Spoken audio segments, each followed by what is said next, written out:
So the first thing I'm going to do is I'm going to shuffle this empathic oracle deck, which is one of my newer ones, and it's one of my favorites. And I'm going to find, there's chakras mentioned in this deck. And so the first chakra card that comes out is the frequency of music I'm going to put on. Okay. I've never done that before, but it sounds fun. So. I'm so excited.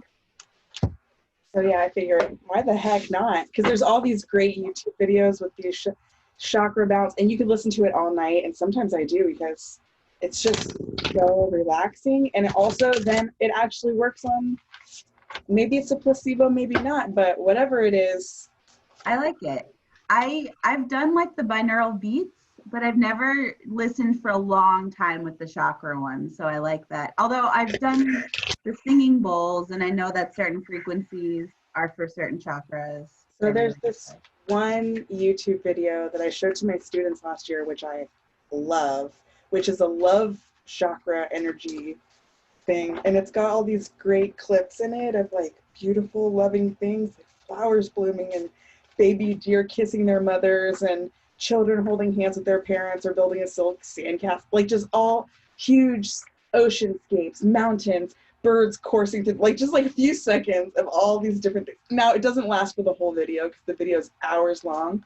So eventually it just goes to this one still image and plays the rest of the long song. But that beginning part with all the animals and all that stuff, man, I love it. That's amazing. I'm thinking for my students when they come in, I'll do the lo-fi music to chill to, just to like get the vibe of the room before we start.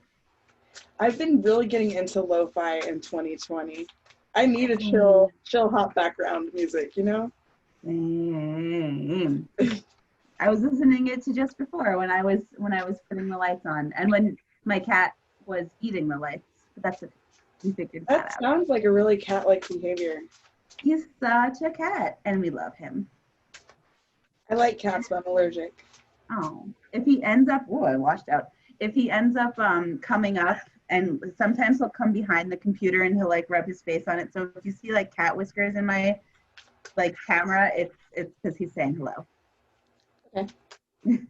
Hello, little kitty. Bunch popped out here. Okay. Ooh. 2 chakra cards came out. So one of them is the throat chakra, which is like that part of you that lets you speak out about what's right. But also what came out is number 1, the crown chakra. And just before we started the call, you were telling me that you were wanting to like get in touch with that spirituality.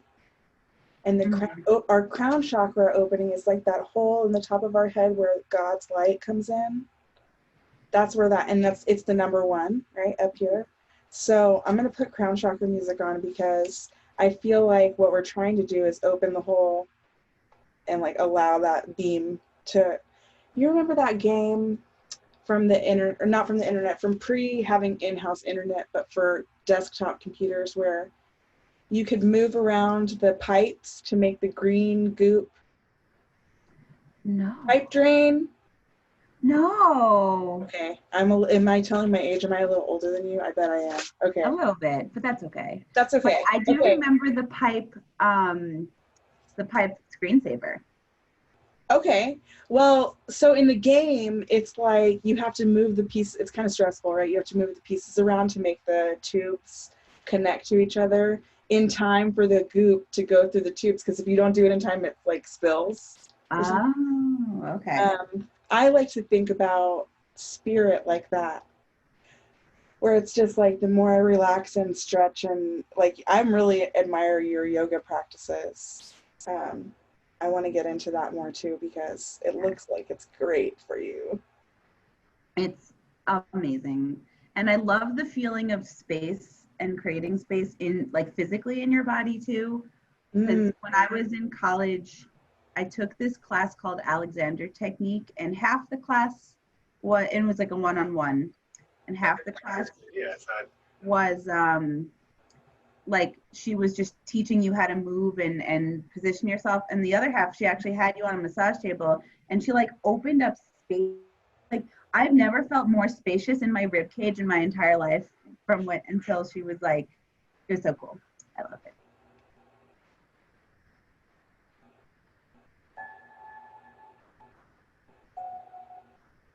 Give me like more music soon.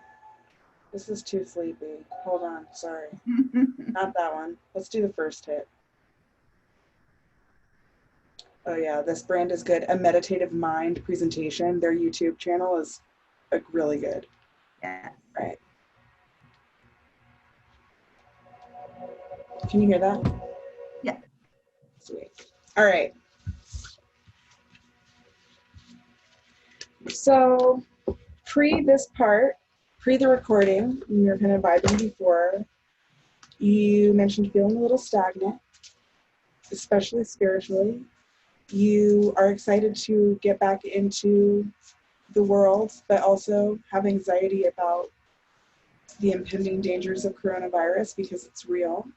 Mm-hmm. And some people aren't taking it seriously, and that's stressful. You didn't say that part, I'm interjecting. Oh, but it's true.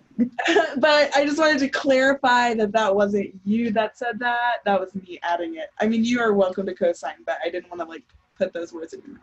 Yeah. And change is a little difficult, and this is going to be a huge time of change. And so what we're doing right now a little bit is contextualizing how we feel to move into the future, because the future's coming, ready or not. Yes. Right? And so you want to utilize spirit and like the next right thing in order to do, like, walk well into your greatest good. Is that correct? Yes. Sweet.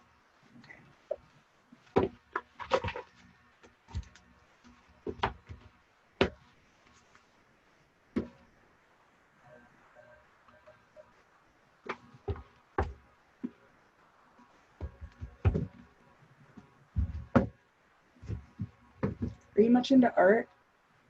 I appreciate art, but I don't know much about it. Okay. Would you say you're more into art or more into pop culture? Art.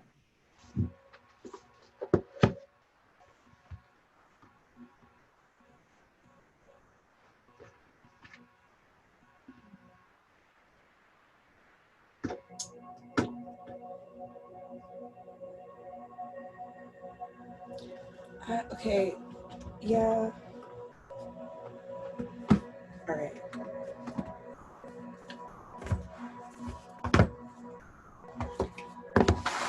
So my best piece of starting advice when it comes to, you have a drink nearby, like water or something? Iced tea. Okay, yeah, that's perfect. Just so that you, if you get thirsty, you have something. Okay, so the very most important thing about your spirituality is taking care of yourself. Because God, which I know you believe in God, so do you mind if I call God that in this conversation? Is that all right? I know some people don't really like to say it outside of prayer, so I'm just checking in on that. If that's uncomfortable, I can say something else. No, that's okay. God is fine. Like I wouldn't say some of the Hebrew ways of saying God outside of prayer, but saying God is okay. Okay, cool. I just wanted to check in with that. So, God made only one you, and the one you that was made is both perfect, exactly as is, and unique, right? And on top of all that, made in the image of the very creator that made you. So the inside of this box, I love it. This is the sacred self-care oracle. Oh, I love that. Yeah, it's really beautiful. Oh. And inside it says, take care of yourself so you can shine your soul's light. Right? And I think that that's really our calling, is to shine our soul's light, whatever that light is. And then with this person dreaming in outer states, like the moon, but also like the chakras, you know, it's kind of meta. Okay. So right now I'm just kind of, as we're seeking the answers or advice or whatever, I don't get too specific. But knowing that God knows exactly what we're asking for, I'm just going to be grateful for whatever messages come through. If they don't all resonate, they might be for someone else who's going to watch this. And that's kind of why I wanted to. I'm so grateful that you volunteered to participate in this way, because I think it could, some beautiful messages may come through for someone else that we won't even know, you know? I love that. So I'm just gonna see what, these cards are stubborn. They don't like to pop out very easily. So I'm just gonna like, Oh, there's one. beauty ritual. Oh. Do you do anything that, you don't have to say it, but you can just yes or no it if you want. But do you have beauty rituals? I do actually. I will say, and I've been trying to get more into taking care of my face and my skin. And I have on my mirror, I have like my morning routine, what I should do, and my evening routine, what I should do. And does it work for you? Yeah, I mean, I don't do it as every day. I don't do it, but like I try to do it, and I'm trying to take care of my skin, and I do consciously make an effort to like do that. That's great. Well, I think that's an affirmation then, that, and I like to think of it, so I have not always had the best hygiene. I've not always taken the best care of myself or been even a frequent bather at times in my life. Not that it's about me, but so I started putting lists up to remind myself, and I found sometime on Tumblr or something years ago, I saw something that said, brushing my teeth for 20 seconds is still better than not brushing them at all. And I don't know why that stuck with me so hard, but I was like, wow, if I can make myself do it at all, then no matter what amount of it I do, and like most of the time, if I'm in there, I'll just do a great job, right? Because I already got in there. But anyway. And also, I would say that during like the very beginnings of the quarantine and COVID, and depression kind of like came through, and like a what's the word? A symptom of depression is like not showering, or yeah, I so know. Yeah. there's definitely been some of that when I didn't have like a routine or like, and then I had to come back to it, and I did. I finally did come back to it, but there was a time for a while that was just like, no one's gonna see me. It's fine if I shower like once a week. It's fine. Yeah. Yeah, I get it. Corona actually inspired me. Corona, and at my last place, I had a terrible water heater. And those two things combined inspired me to learn how to take a bath instead of a shower. Nice. And I learned to be frequently bathing because I'm like, I'm gonna go take a bath. It's so luxurious. Like, I'll just sit in there, watch a YouTube video. That's like where I do a lot of my astrology study. It's just like, take a bath, take a glass of water. They're like, you should hydrate. And I'm like, okay. I'm gonna hydrate. All right. Let's see if anything else wants to come out of this one. That's a pretty good first message, I think, for both of us. Thank you for sharing this energy with me. I have this little goat, this little bronze goat. And do you know anything about goats? I know, since you made an effort to make it more Jewy, I know a song called Had Gad Ya, which is one little goat. That's a Passover song. Wow. But no, I don't know much about goats beyond that. Mostly the spiritual significance of the goat is that, like, mountain goats can climb up the sides of like almost straight up and down incline mountains. Oh. Like they can like their little feet and their fat bodies or something, like they're hopping. I don't know. I really haven't watched a lot of it, but what I know is that they can find their way to the top of a really strenuously, like, tenuous mountainscape. And so spiritually speaking, it's like when things come, because they always do, like spiritual fitness allows us to be like the mountain goat, in which no matter what tenuous circumstances we're navigating through our life, because they're always going to be tenuous in one way or the other. Even when we like triumph over something, some next thing is like now ready to make an appearance, and we have to deal with it, right? That's just life. Yeah. But spiritually speaking, with faith and with practice and agility and, you know, eating the right things, and like, because, you know, goats, they eat what they're supposed to eat. They drink water when they're thirsty, they eat what they're supposed to eat, they go to sleep when they're tired, they wake up in the morning, you know what I'm saying? Like, they go jump in the river when they need to rinse off. So it's kind of like an invitation to be like a goat. I love that. To do exactly what your body needs. Goats don't look like supermodels. Goats don't drive a sports car. Goats don't, you know, like, I don't know, what's some other thing that not everybody has the privilege of? Goats don't have fiber internet. What? Yeah. Gym memberships. Yeah, subscription boxes, gym memberships. Okay. Yeah. Go on and on. Anyway, goats just get what they need, and they still get to the top of the mountain. Can I offer an interpretation about goats too, now that you inspired me? God, I would love it. Oh, because so I never thought of this until you talked about the spiritual relationship to goats and like how they can climb mountains.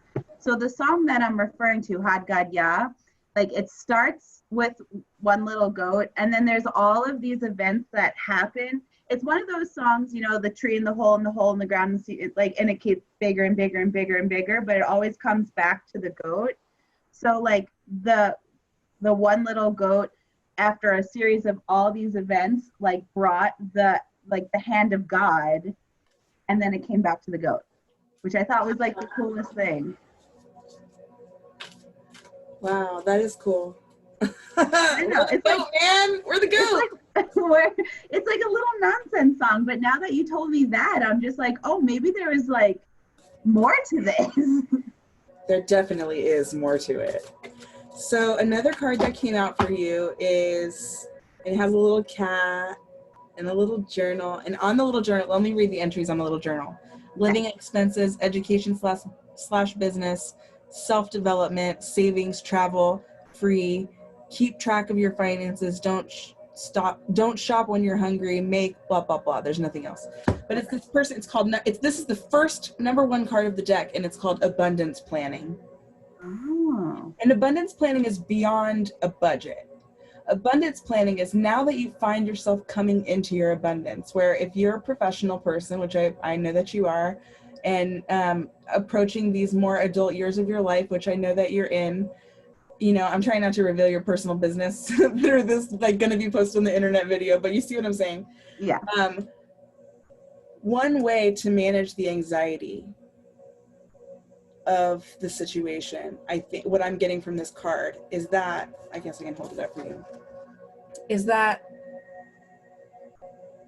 since it is the situation you're in, being grateful for the abundance that since the situation you're in is abundant, even though it's horrifying, focus on the abundance instead of how it's horrifying, because you can't do anything about the horrifying part. Yeah. That's the message I'm getting. So now it's like, okay, where can you focus your energy instead? Where have you not been focusing your energy because you've been distracted by fear, or by unknowing, or by getting your feet wet in your profession, or by this and that and the other, you know, growing into your selfness? Whatever things have prevented you from actually planning what you're going to do with what you now have, which is abundance. Now is the time to plan what you're going to do with your abundance, right? Like, what do you want? It's like asking yourself a question and writing it down. What is it do I want? And then it's like, you know, in the teaching profession, there's the thing called backwards design, which is where you know the end goal. And so what you do is start with your end goal, your end assessment, the thing that represents, yes, you have succeeded in that task or skill. And then what you do is backwards design the lessons so that you have your timeline stops, right? So now that's what abundance planning is like. It's a backwards design of your life. It's like, okay, now that I know I have all the components for abundance and I have begun to live into it, how may I stack those components together so that I actually get the things that I want, and not the things that society has convinced me I should want. But now that I'm on this spiritual path of being in touch with my creator and my own highest self, what does my highest self truly want in this world? And what do I already have that creates that? And what are the components that are missing? Now let me focus on those components, right? It's like so that becoming goal oriented instead of allowing fear to lasso us away from propelling into the future. The fear can still be there, right? We can put it in a container, we can take it out and smell it, put the lid back on, you know? It's not like we don't have to give it up, but we just have to prioritize it in an appropriate amount in relation to what it serves us to give that energy to it. So if this type of anxiety serves me because it helps me get this, and this done, then maybe I'm willing and tolerant to handle anxiety in this way. But if this is not something I'm willing to participate in at any given moment ever for any reason, knowing that boundary is just as important. You know, it's like part all of the plan. Right, exactly. Yeah. Okay. I'm gonna see if there's anything that comes right out of this and then move on. Okay. Is it cool that I like offer interpretations back to you? Because like everything that you're saying resonates with me on ways that like I kind of want to like give that back. Of course, that's why we're doing this. Please, please. Have I interrupted or made it hard to share No. if you want? Okay. No, I just like I didn't know like the way that we were gonna, and there's the possibility that this might be too revealing for the internet, but I don't see that card in my career as much. I think I actually have very much abundance planned, and I understand that there's a lot of weird crutches that are happening right now. But in other ways, and what really resonated with me, what you just said, is like knowing what your abundance is and not allowing society to determine what you want your like goals to be and what you want your life plan to be. And I think coming into that is more scary to me than career stuff. Like I have the career stuff. I know that there's scary stuff happening right now, but like I'm feeling beyond just the imminent fear of COVID and sickness and danger. I'm feeling really good about that. But I'm in like the other branch of things, that's where I haven't planned. I haven't done anything really. I've just kind of like went with societal flow, and then I've just started to be like, that's not actually how I want to construct my life. That's simple, isn't it? Yeah. Isn't it? That's simple. Make a meal. I know you're a wonderful cook. I know you are.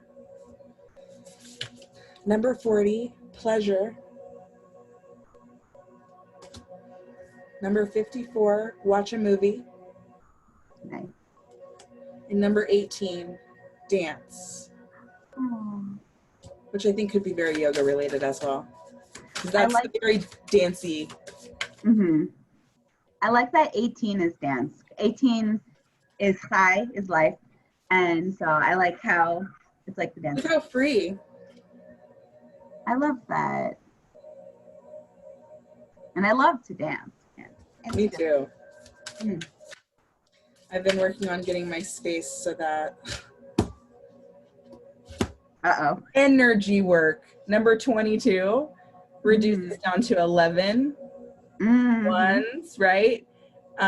Energy work. 2 is just like getting into the flow of abundance. It's like co-creation numbers too, right?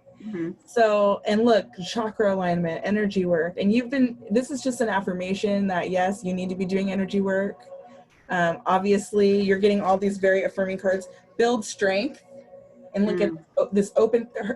This person's eyes are closed, but this third eye is open. I love that. And number 36, movement. Yes. Okay. Okay, I definitely, but I can confirm and affirm that I need to do more movement from because I haven't, and whenever I do, it feels very good. And that stagnation, that feeling stuck, that physical stuff is something that's really pervasive and has been for a few months. So I need to do more of all of that movement, dance, flow. Okay. All right. I swapped out. So originally I got the art oracles because you said more than pop culture, but this is the love oracles, and Oh, okay. We like it. We love now it. right. So Yeah.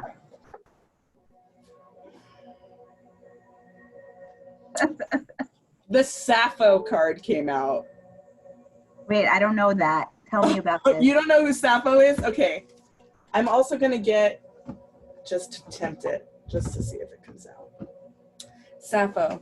Okay, so Sappho, I'm just going to read it from this other deck. I have this literary witches deck, and it has a bio of Sappho in it. So, okay.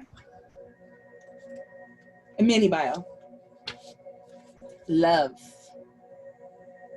The beloved, desire, taking flight.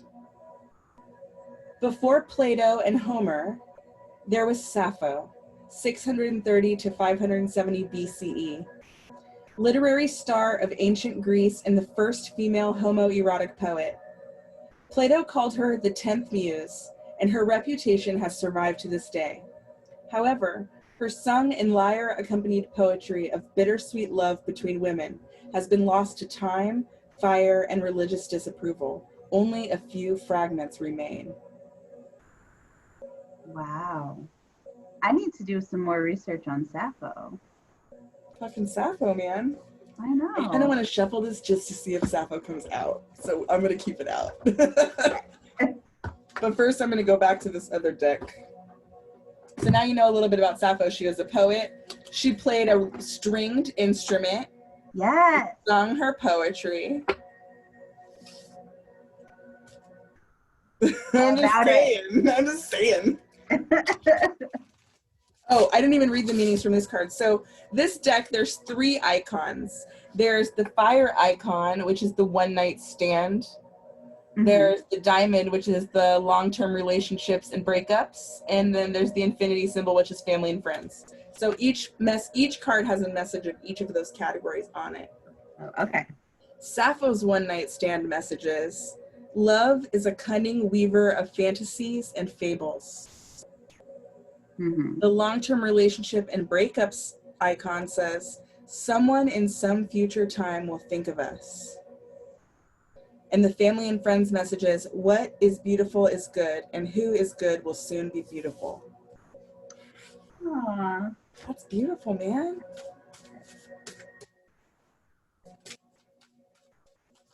I love these cards. I've gotten a lot of new decks lately.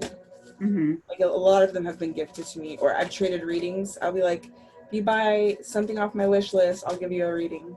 Because like, I'm not innocent. I mean, making money is nice. And I also, really the reason I started charging for readings was because I needed to start like getting compensated for my energy. Mm-hmm. Otherwise I just couldn't justify doing it anymore. Like it's like, well, if I can just build my card collection and make video content and stuff, if I can get people to help me buy the cards and I just make the content, then everybody wins. Exactly. Oh. Melania Trump. Oh, really? Uh-huh. The one night stand message is, you never know when you might wake up next to the president or to a president. You never know when you might wake up to a president. I love this card. He's walking behind her. She's in charge. Yes. He's like she's like walking at a normal pace too, like in her high heels, and he's like, booking it. I'm excellent at booking it. I'm excellent. I'm very, very excellent at booking it behind my wife. To bring her to America. How was my impression? It was beautiful. I'm not much on impressions, but I was going for it. Oh, I forgot to read the rest of the message. Long-term relationship message. Don't betray yourself in favor of your marriage. Mm-hmm. I felt that one. I felt that. Family and friends message. Keep your friends close and your family closer. That sounds like you to a T. That sounds just like you. I'm surprised how good this Melania trump card was. I know. Even Melania, like walking casually in front of a booking at Trump is really doing it for me.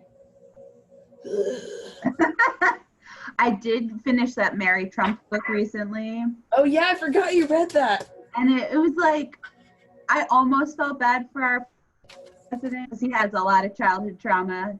I'm sure. And like, I almost felt bad. Take that into the White House, though. That's not the White House's problem. That's not America's problem. I'm sorry for him. Yeah. That's sad. Sad story. Yeah. Okay. Gala Dali. Everything in love is invention. Create, soar over the ordinary. Mm.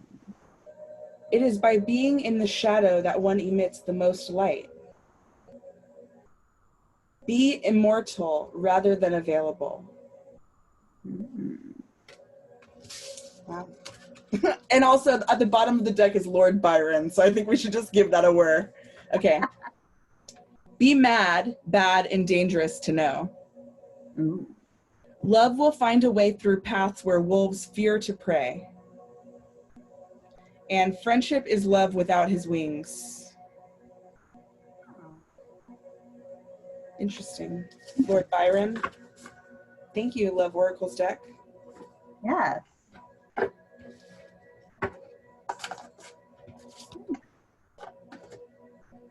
Thank you so much for sharing your energy with me. It's beautiful energy. Yay. Now I'm going to go to this Literary Witches Oracle just to see if that Sappho comes out, because that would be too funny. I know.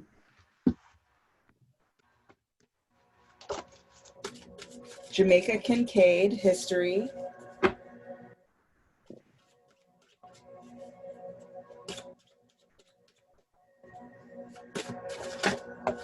Oh. Book. Ooh, Sylvia Plath, The Dark. Ooh. I'll show you all of them in a minute. Mm-hmm.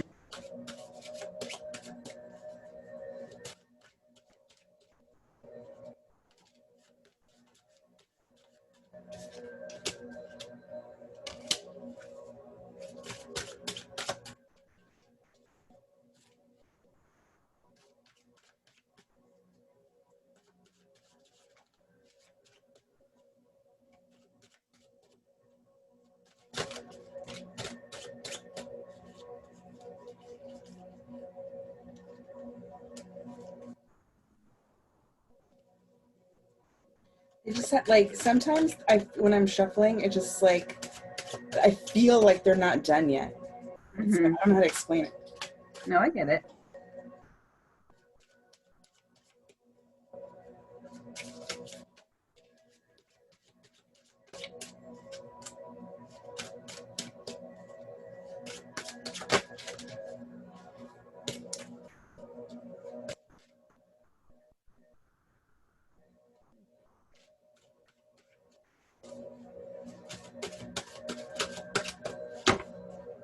Okay, Sappho didn't actually come out. I'm gonna look at these for a minute. So we got Jamaica Kincaid, History.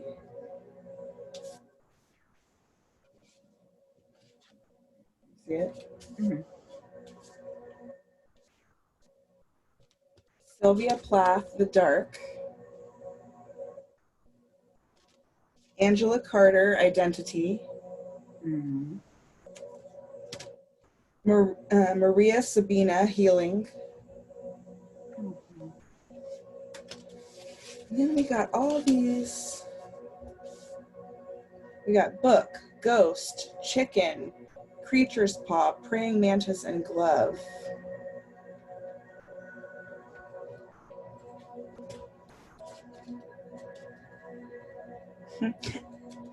Emily Bronte, Fantasy is at the bottom. Okay.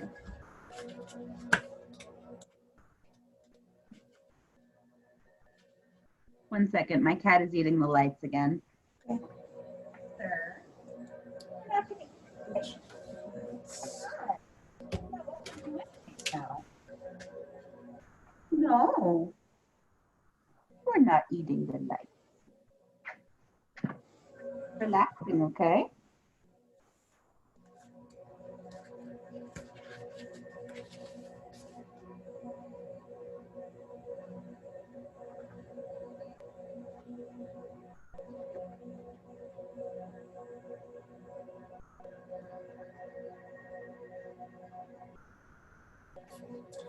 So what I'm doing right now is just writing down the meanings from these cards, because they each only come with like 3 little mini meanings. Mm-hmm. I'm not going to go into all of these, but I'm going to go into all of these messages together because I think there's like something all together. But I'm going to write them down so I don't have to flip through the book and tell you. Okay. All right.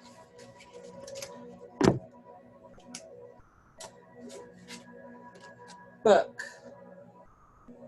Hope, revelation, ignorance. Interesting. Ghost.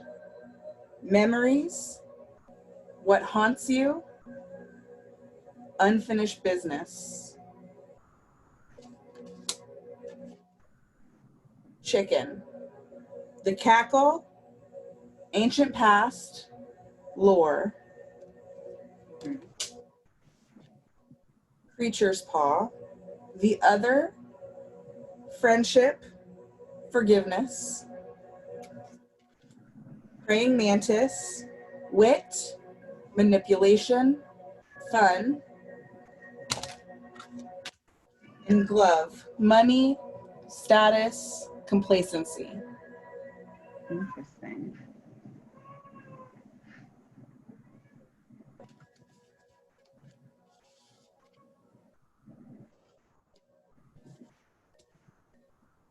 Okay, here's the messages I get from this for you. The ghost and the chicken are all about the past and like the implications of the expectations of the past on our present selves. Okay, and that baggage that we carry with us, right? Mm-hmm. That's how the chicken got to the other side with the ghost on its back. You know what I'm saying? Okay, but and like the result of that, of carrying around that baggage, of carrying around those false expectations built on unrealistic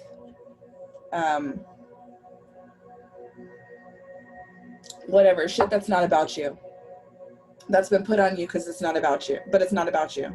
Mm-hmm.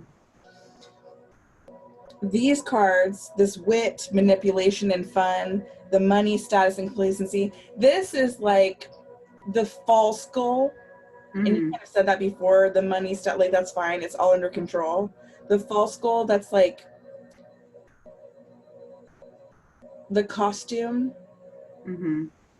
And this is the personality trait of the person. Like this glove is on this praying mantis, right? Mm-hmm. The wit, the manipulation, the fun, allowing those 2 things, the status, career stuff, and the fun, friendship stuff, to be the things that were instead. Mm-hmm. Does that make sense? Yeah. And this creature's paw in the book, like hope, revelation, ignorance, the other, friendship, forgiveness, indicates to me that through this wasn't like, this has a lot of negative implication from one direction, but from another, I have this other deck that says that procrastination is not about putting it off, but it's just that your energy isn't ready yet. Mm-hmm. Does that make sense? Yeah. And so some people go do things even though they're not ready for their energy, and they end up eating their mate. Mm-hmm. Okay. Yep. Some people, maybe like a Bronte sister, who's mostly in their own fantasies, is adorned with this like sense of purity, this like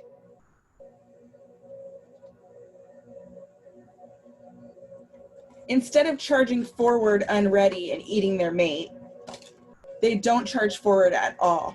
Mm-hmm. And that's completely reserved. Yeah. Right? So, but these two things together is like a yin and yang of energy, or it can be if used as a catalyst like that. Mm-hmm. Make sense? So that you can like take the wisdom and knowledge from that that waiting time, not procrastination, but the unready energy, and all the lessons that came from this period of time, and carrying that wisdom forward into this friendship, the other forgiveness vibe that carries you forward to whatever's next. Right? Because the question that we've been asking Spirit during this reading has been, how do we move forward into these next, how do I get out of this plateau, this particular set of energy, because my energy is ready to move out of it. So what do I do now?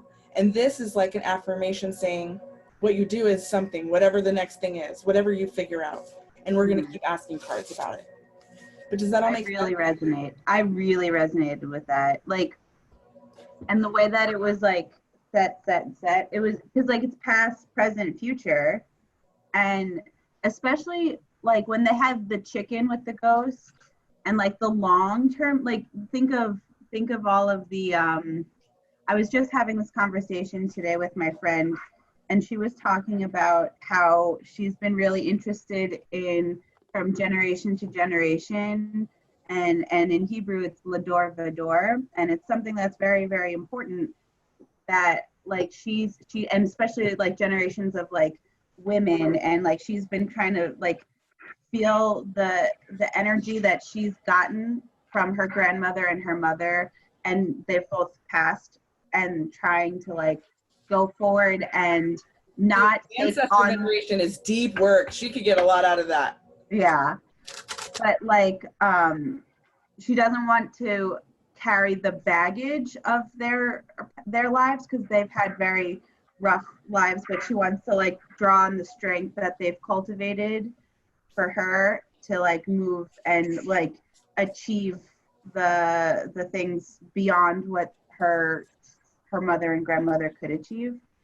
And I super feel that thing too, because in my lineage, in my and this is okay to probably to keep, but like in all of the women in my family on my mom's side, from my great grandmother to my grandmother to my mother to me, there's been mental health problems. So my great grandmother actually died in a mental institution after having her second baby. She was put in there thinking she was crazy, but it was probably postpartum and was probably on top of depression, and she passed away there. And so then my grandmother lived with depression, never really got it, like, you know, treated her or never really knew, kind of was an alcoholic a little bit. My mother, especially after she had me, understood and recognized her postpartum and went and got therapy and got like psychiatric help and got medicine. So when she noticed the problems with me right away, it wasn't a taboo anymore. It wasn't like something that was the cycle. Right, exactly. She allowed me to be like, okay, 11-year-old, like we're gonna take you to a therapist, and like I wasn't ready for it at that time, but the fact that that was her mode of response allowed me to seek therapy myself when I was a senior in high school and through college and beyond college. It's so fucking inspirational. And I love that. So and so like the ghost and the chicken really, and it just resonates from generation to generation, Lador Vador, and like, you know, that the path trotted by your ancestors before you, like, kind of paved the way for you to go even further. Can you read that? It says release. No. That's good. I love that. That's amazing that resonated for you like that. Yeah. I never would have been able to pick those messages up for you. You know, like, it's cool that That's why I'm so into getting so many different decks. Like when I register on my wish list and stuff, it's for decks that I think when I look at these sample card pictures, I'm like, oh, I could pick messages up from that. Right? Because like when I started, I didn't know what I was doing, and I bought several decks that I was like, because they were handy, I could get to them, you know. Like I purchased them because I was like, wow, a deck, like half price books. Yeah. But it wasn't until over time when I picked up one here, another deck or two there and stuff, and got really, this is my first real hobby. Mm-hmm. You know. I love that. But now I have like a couple dozen Oracle decks, and so depending on what people say when we sit down, or depending on the question that I personally have, I'll pick decks that I think can answer those questions. And it's amazing what messages come out. Connection. Oh, with a yoga pose as well. I love it. Release, connection. Aren't these pretty? Yes. I love like the metallic on the end of all of those Oracle decks. It's so pretty. It's awesome, except for it gets, now these are big, so I can't shuffle them regular. And like the way that I normally would, and so they're looking less damaged, but those metallic edges get pretty dinged up pretty fast. That paper is pretty soft, you know. Yeah. But it is beautiful. I mean, it's like it doesn't stop being beautiful. It's just like then there's like a bunch of little white ticks. But honestly, that could make it even beautiful. Like it allows you to keep the history in your deck. It's nice too. Zach is into the cards as well. Not as into it as me, but he's pretty into it. So sometimes we'll just like sit around and pass decks back and forth to each other, and I don't know, they're just really entertaining. It keeps me from watching so much TV. And you need to have like that. So I was in this conversation. My internet connection is unstable. So if I like pop out, I'll come back in. Okay. But I don't dream very often, like physically dream, like sleep dream, just because I don't sleep very well. And I've been wanting to like, I've been missing that. I want to come back to dreaming. You know, you could like read books about that, how to make yourself more, like you could probably set your bedroom in a certain way and put the right kind of music and do all sorts of things to trigger dream life. I mean, should, would, could, I don't know if I would. I don't remember a lot of my dreams. The thing is, I prefer not to remember my dreams most of the time because, sweetie, because I have really scary dreams. Hazel does too. It's just like really vivid up there and like creepy and like lucid dreaming in ways that are uncomfortable. Like, that's scary. No, I never experienced like lucid dreaming, but that's scary. And it's also for Hazel, for a child, that's tough. I had bad dreams all the time when I was a kid. Yeah.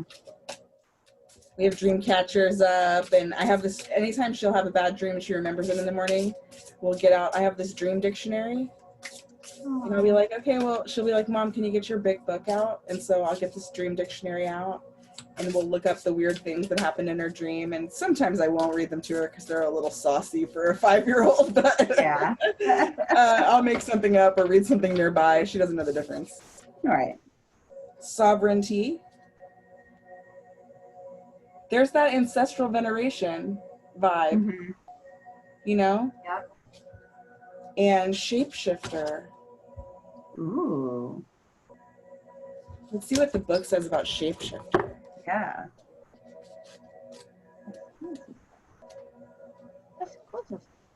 Instincts, illusions, deception, camouflage. Our awakened soul is on the alert, and for good reason. Something doesn't feel right.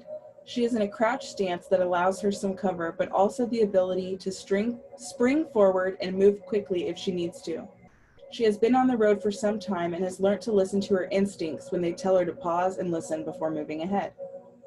The white wolf, her guide, is howling and warning.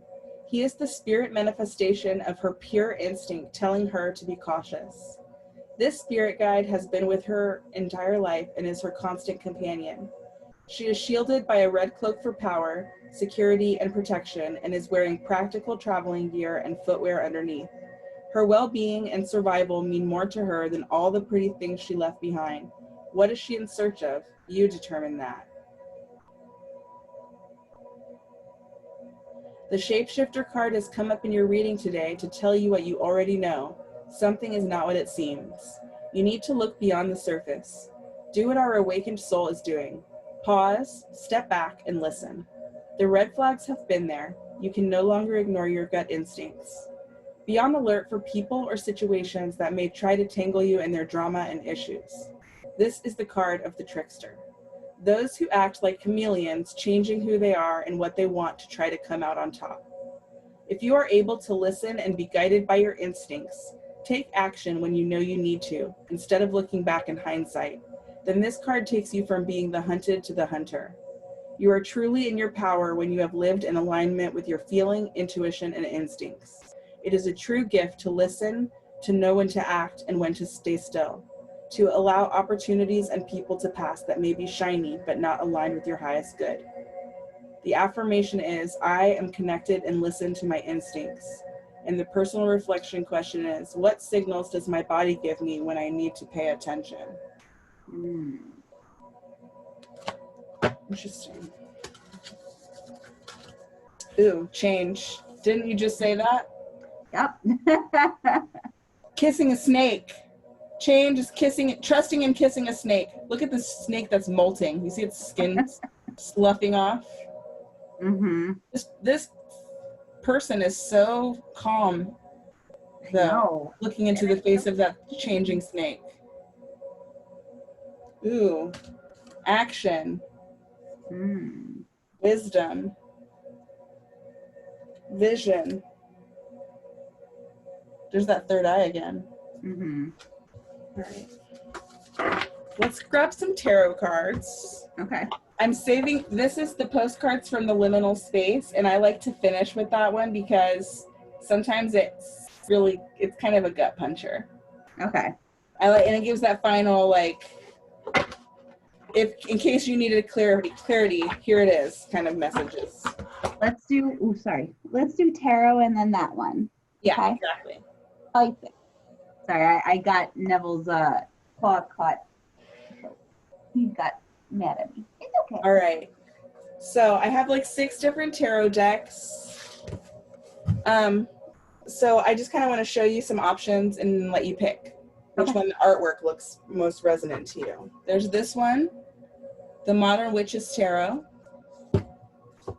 Mystic Mondays Tarot, which has holographic stuff on it too. The images are like really simple. Mm-hmm. I have the standard looking tarot cards. That's called Rider Waite. I have the Light Seers Tarot. I have an Impressionist Tarot, and I have this like really dark one called Mary L. I'll get that out if that sounds. Can you put the Modern Witches and the latest one that you showed side by side? All right, let's go Light Seers. Okay, cool, because that's the one that's the easiest for me to get the messages out of it too. I was hoping you were going to say that. I do like to give a choice though, right? Because since they're all tarot, like I can get some of the, I've only been doing tarot for a year, like seriously for a year. So, and really very seriously since earlier this year. So I don't know all the symbology, but I'm starting to know a lot more.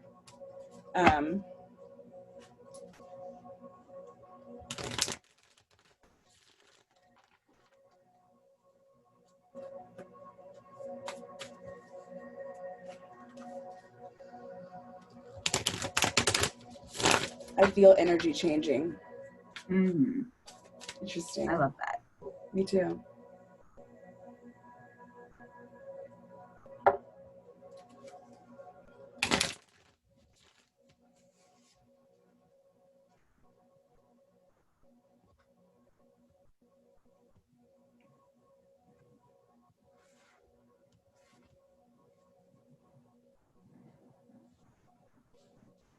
Okay.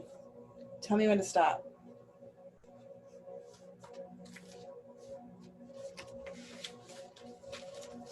Stop.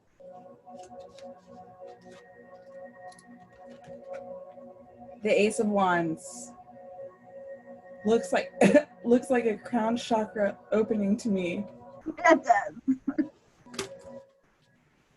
That was a new method. I've never asked anyone to I liked it. do that before. It was fun. Yeah. Yeah, I like to experiment. I'm down.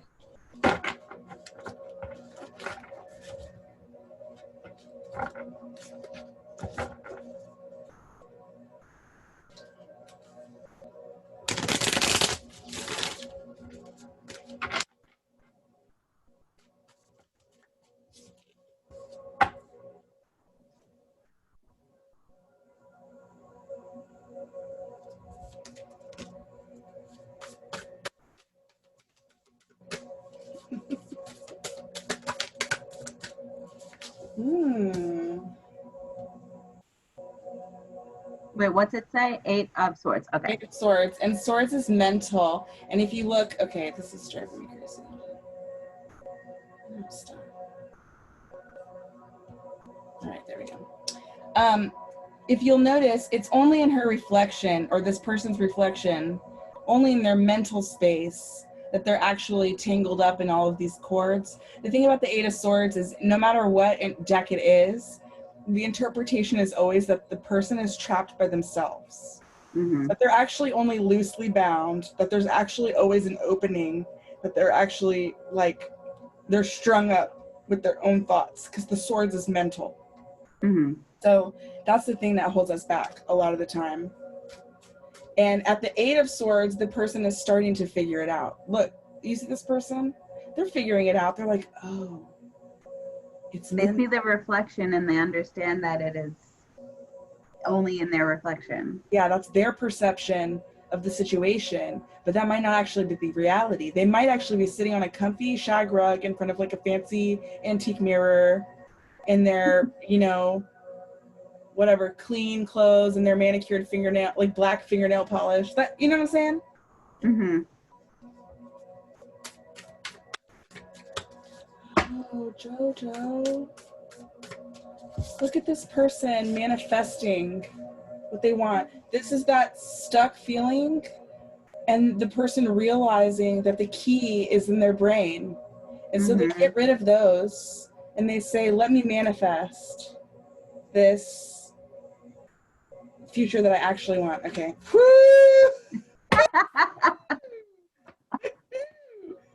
Getting hot in here.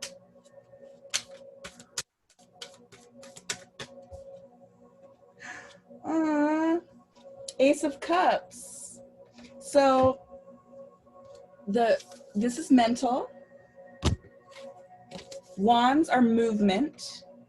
Mm-hmm. And cups are emotions. And you have 2 ones here. Right? So the aces, so again, remember you had that 22 earlier, and I was like, it reduces down to 1 1. Here's more 1 1. So be looking into, start noticing 11 11 on the clock. Pay attention to those synchronicities. Do you know that I do that? Did you know that 11 was my favorite number? I didn't, but it doesn't surprise me that that's true, right? That's, you're a spiritual being. Of course you love the number 11. You probably also like the number 33. I like 33 for like a weird different reason. Okay, but I'm saying that 333 is a spiritual spell number. It's like, it's all these. Oh, it is 333. Can I tell you a story? Please. Real quick. Absolutely. Okay. All right. So it's like 2 stories in one, and it both has to do with 11 and 3. Okay.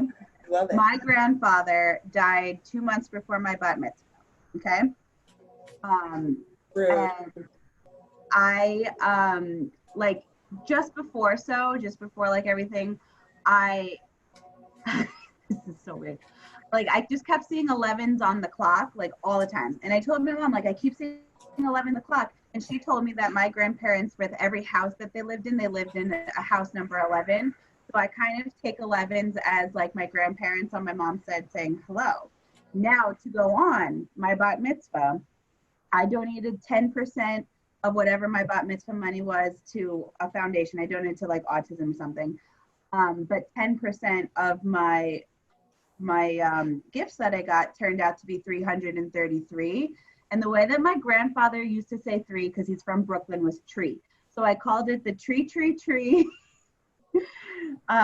donation. And like I did it in honor of him because he had just passed. But like that all is so like connected and it's so cool. But I've always been interested in 3s and 11s since then. Wow. Okay.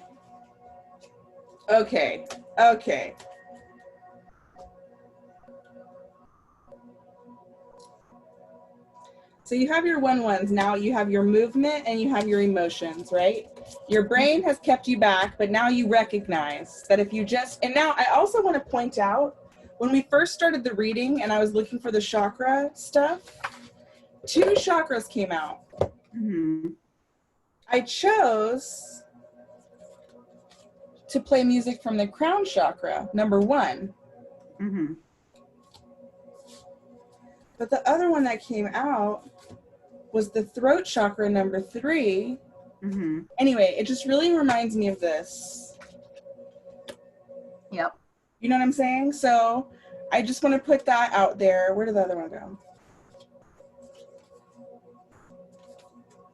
Where did I put it? Oh, here. I'm just saying that Yep. 1s and 3s, as we were just describing. Okay, let me put these back. I like to keep tidy with my cards. Yeah. Otherwise it becomes a huge disaster. Okay. I'm so glad you picked this deck. I love this deck. It's so easy to read. Okay. So, this brings this. The halfway mark. Ready, but lonely. And that's not necessarily speaking of you, but like that ready, held back, what do I do about it, stagnant, stuck. That's this energy. But this is upside down. This is not in the upright, right? This is like an upheaval. The 8 of Swords is close to the 10, right? It's almost to the end. It's seeing that the binding is loose and that, you know what I'm saying? And this is a halfway mark on the Pentacles, on that earth energy. So while you're mentally there, maybe you still have other things to attend to with your physical self, with your emotional well-being, like those physical properties of your selfhood that need a fine-tuning, like a tune-up before diving into whatever's next. Okay, so that's this present energy.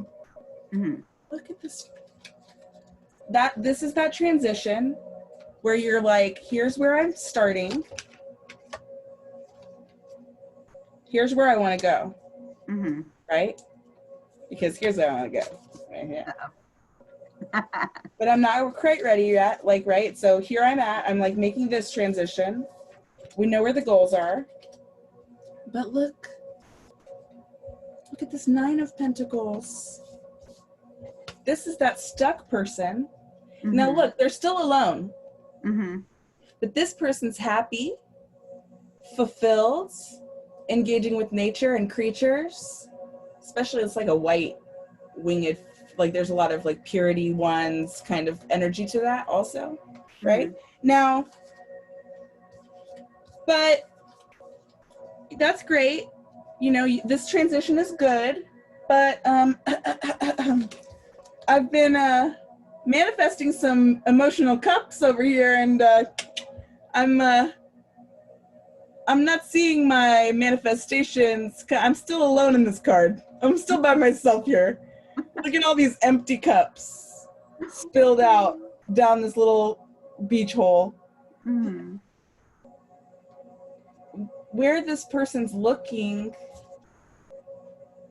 like this cup, the second this happened, the second this cup was manifested mentally, the second this happened, right?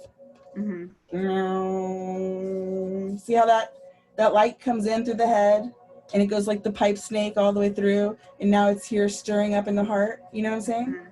Okay.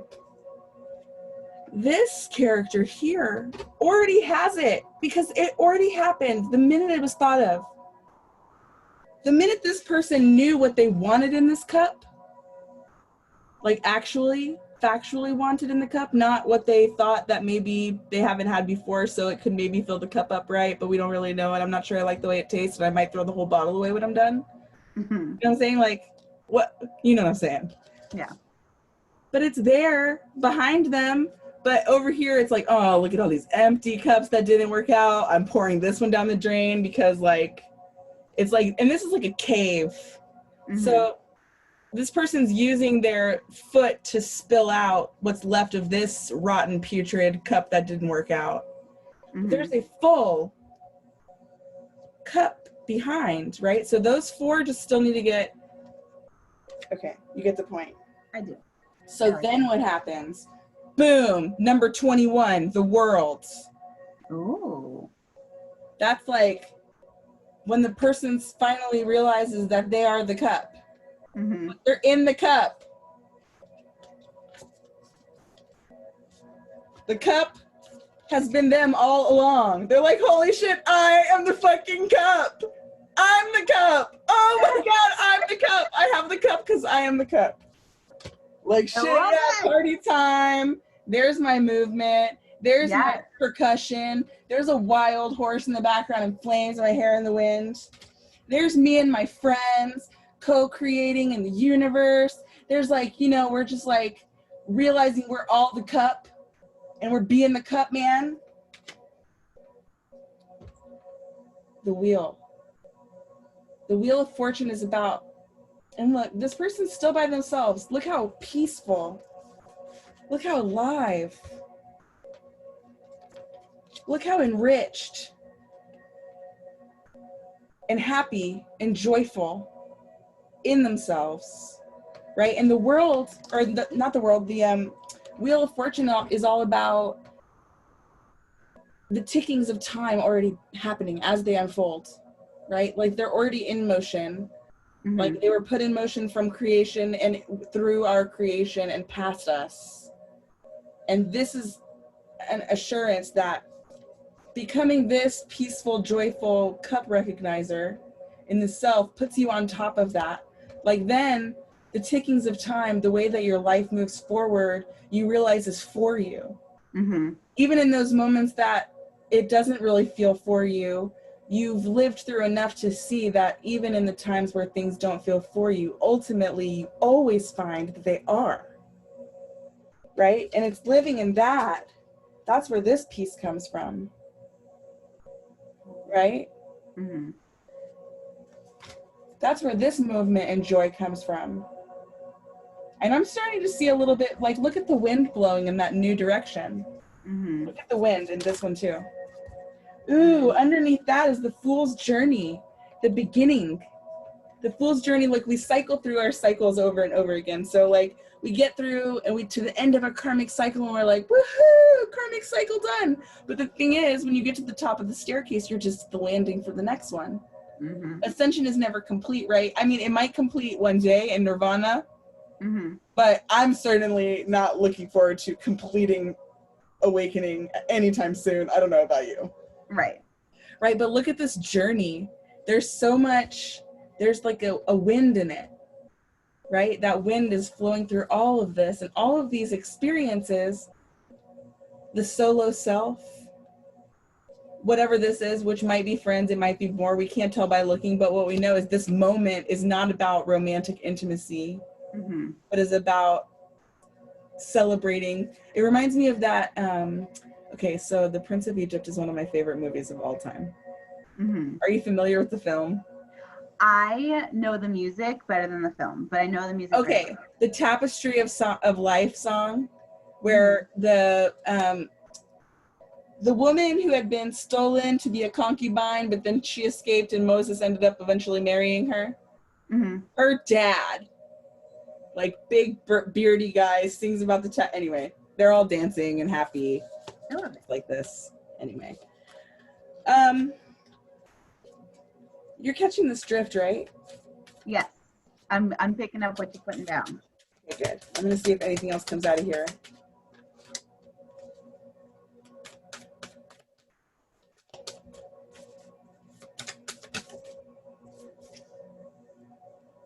Page of Swords, steady, head in the clouds, being guided. The light bulbs aren't quite on yet. It sort of reminds me of a different card, but like that 8 energy, that like on the way, novice energy. You got book earlier too. Hope, revelation, ignorance, right? The light bulbs aren't on yet. Interesting. The thing about avoiding stagnancy, Jojo, is just that you have to keep moving forward. That's the only way. Okay, the 6 of Cups came out. You see that growth, happiness, abundance. That's the cups. The cups have been full the whole time. Because who's in the cup? Who's the cup? You're the cup. You might sometimes be questioning which cup. This is the 7 of Cups. You might be questioning which cup has that really beautiful rainbow elixir inside. Which cup has a snake? You know, which cup has a bat wing?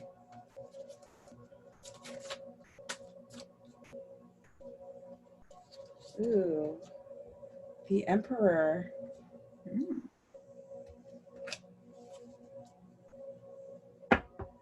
Look, here's that 4 of Cups, the waiting. I'm about to spill this cup out. But the full one is just behind, right? All right, I'm gonna look up the meaning of this Emperor card because I get a vibe. I don't know if it's just because of the skin tone, but I get this like, this is a more mature looking person with the gray hair and stuff. And this is a younger looking person. And I'm wondering if maybe there's a beard involved. You know, I'm interested. Okay. I'm interested to see what that Emperor card has to say.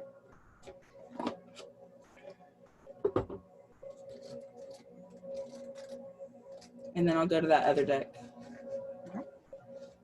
The Divine Masculine, authority, power, a natural leader, structure, strategic and analytical thinking, taking action, promotion. The Emperor's message is one of ambitions met and success found.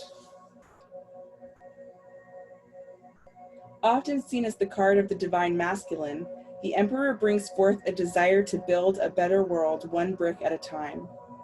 Use your mind as well as your heart and rise to power as you lead your own evolution. As you lead your own evolution.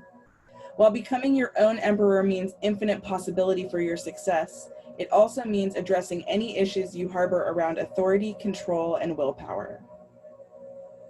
You may need to work your magic within the confines of establishment, but remember that the organizing principles of societies are fluid over time. Remain flexible and keenly aware of your own energetic boundaries and motives. Find opportunities to be of service to others as you build your empire. Step into the fiery energy of success and rise, sweet light seer. Embody confident, compassionate leadership and exercise sovereignty over your own reality. The world is yours. Sovereignty, you got that sovereignty card before. I lead the circumstances in my world with confidence, harmony, and generosity. I like that Emperor card. Me too. All right. We're going to go to the liminal space. Okay. Postcards, see what messages come through for you. I've been really enjoying this. Same.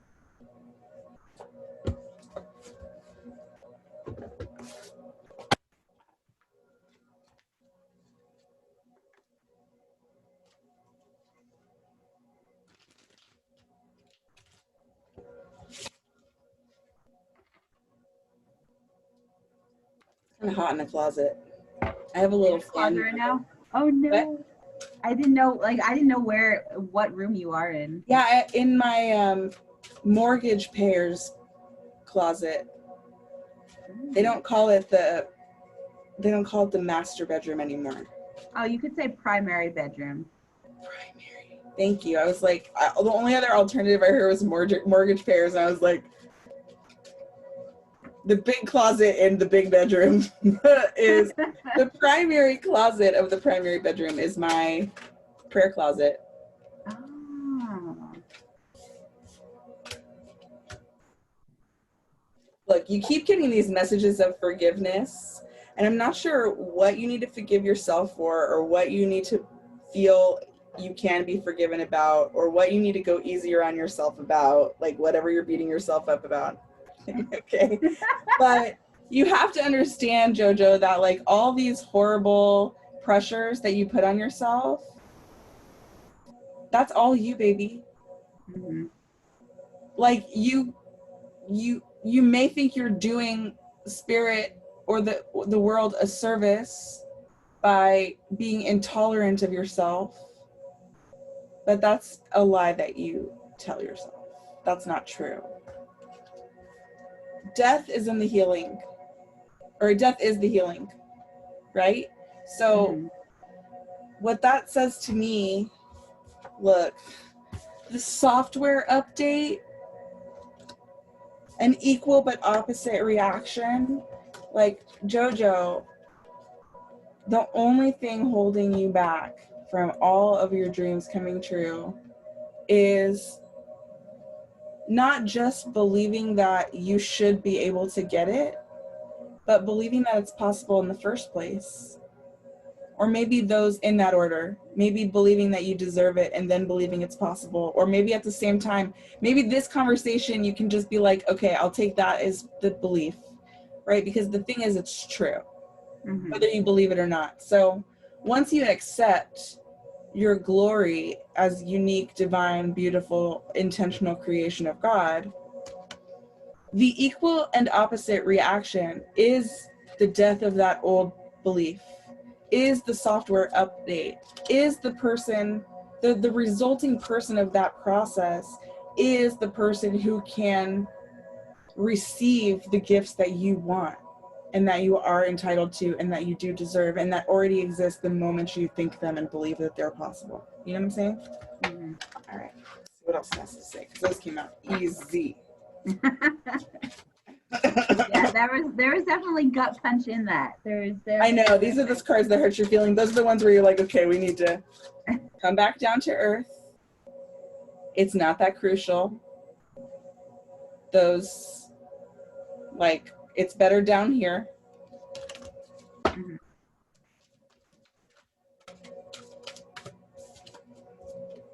Huh. What a time to be alive. Oh. So I just blew out my candle with that. So you need to take a reset. I'm not sure what this means for you, but you'll know. Once, whatever, at the end of this conversation, when you process, you're going to know what the reset is. You have to understand, you're the same, but different, right? You're still like a beautiful flying creature. You're still a divinely created individual being. But who you'll be and what you'll be on the other side of whatever this reset is, it's still the same Jojo, but it's a different Jojo. You know? The software update. It's the computer is the same, but the software is a little bit. Yep. Exactly. Look at the portals on the back of this. Ooh. It's very like this. Oh, I see. What a time to be alive. You need to start imagining more. And look.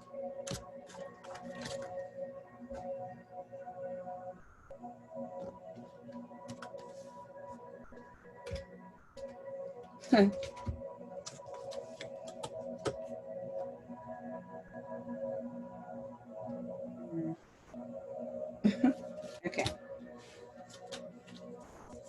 Live a fantasy.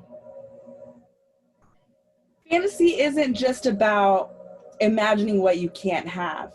Fantasy is about constructing a mental picture of what it is that you want.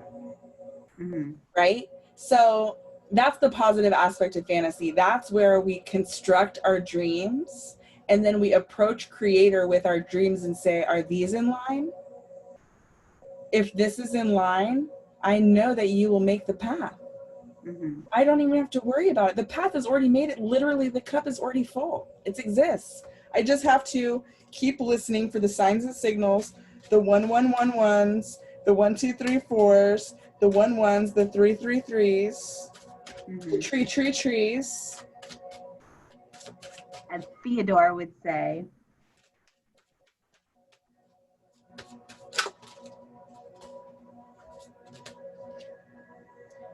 The best stories produce better stories.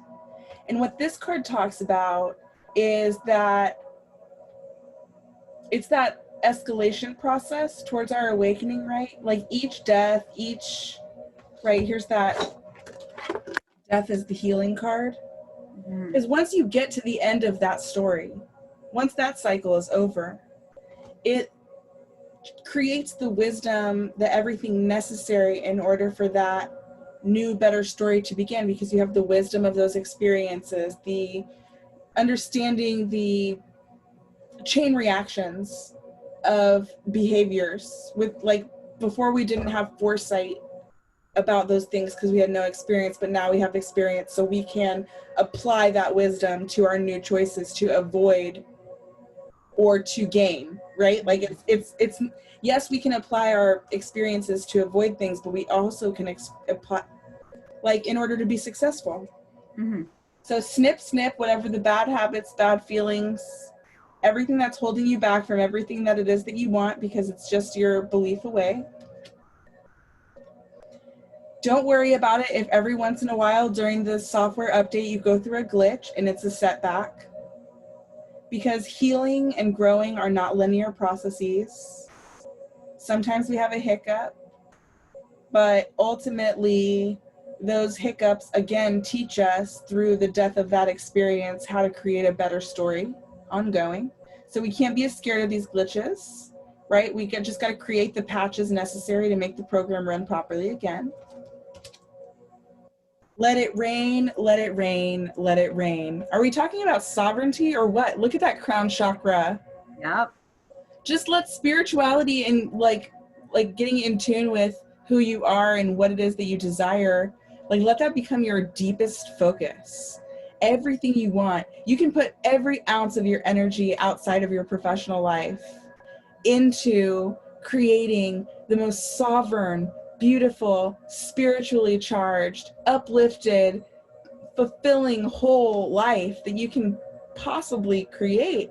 And then what happens is that anything that gets added to that becomes a bonus. Then a passionate romantic love affair, or many of them, or whatever it is that you end up wanting to do with your life, everybody should live however they're guided to. I say all that to say, once you find that you are the cup and you truly believe it, and you understand that you're just in a baking process of making like recipes for, like, to consume a life that you want. Everything is about you acquiring the ingredients and mixing them all together and cooking them together so that you get the tasty meal that is a delicious life. You have to do the mise en place. What you said. Yes. The veil is thin, Jojo. You see it now. I don't Ouija board. I don't fuck with that, but... Me neither. It's not for me. Those are not the spirits I want to talk to. The cards are enough. Okay.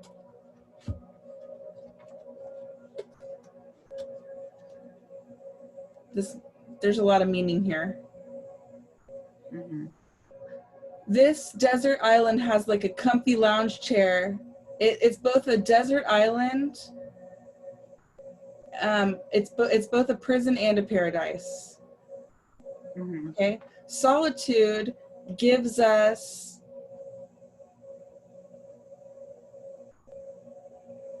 the ability to process through what is not for us and what is for us, so that we can walk forward with what is for us, if we choose to use it that way. There's many people who have been able, and don't get me wrong, we're in a pandemic, and if people are just like hunkered down freaking out for months on end, I cannot blame them. I don't have that particular affliction in my situation because I have support and I live with people and I have an income, and there's a lot of things that make me privileged enough to not experience just constant psychological stress at this time because of the coronavirus. I have other stresses, but you know what I'm saying? Yeah. But that our mental health struggles is also a gift, because they force us to value the work that must be done inside to be a healthy and prosperous human being.